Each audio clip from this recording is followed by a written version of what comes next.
The envelope slid across the table like a blade, white, thick, deliberate. No one spoke. They didn't need to. The insult was heavy enough to breathe on its own. I stared at it for a second too long. Long enough for my wife to shift in her seat. Long enough for her father to smile without his eyes. Long enough for her mother to finally exhale, relieved they'd said what they came to say without words. 5 minutes later, everything they believed about me was dead.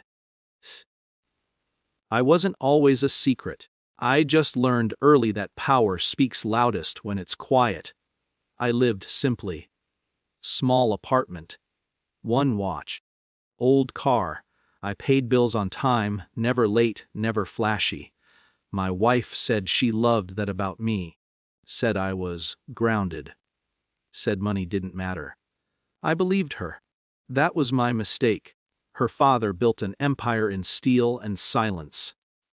Public company. Family name on the building. What no one knew, what he never imagined, was that 15 years ago, when the company was bleeding and desperate, I bought in, quietly, through layers, through time.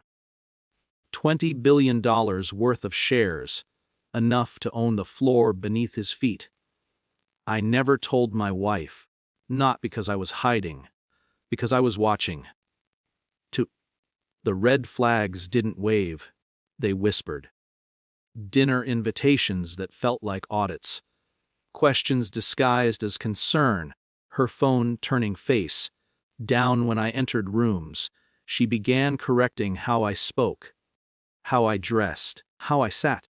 She started saying, "my family," instead of "or family."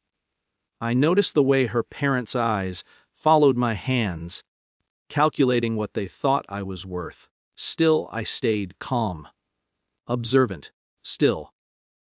When she invited me to dinner that night, she squeezed my hand too tightly, like she was bracing for impact. The betrayal didn't arrive loudly. It arrived dressed in politeness. Her father talked about practicality. Her mother mentioned expectations. My wife didn't defend me. She didn't meet my eyes. Then the envelope. A check, a number large enough to be insulting, small enough to be dismissive. A buyout for a husband they'd decided wasn't suitable. I felt something inside me click. Not break. Click. In that moment, I stopped being hurt.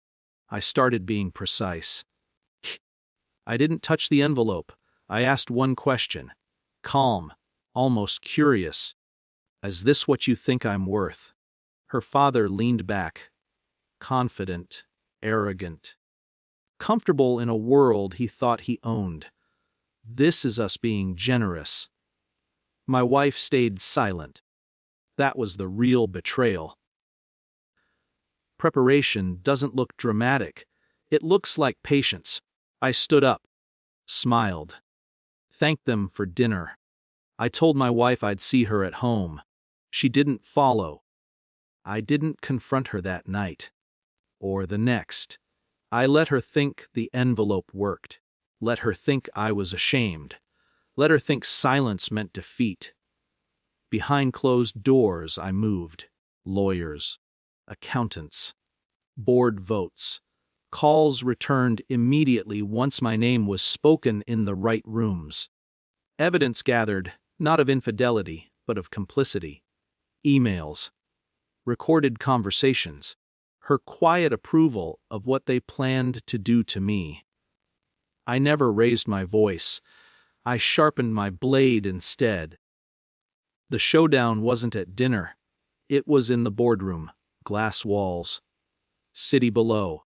Her father at the head of the table. My wife seated behind him, confident now. Secure. I waited until the vote began. Then I stood, introduced myself properly. The room changed temperature.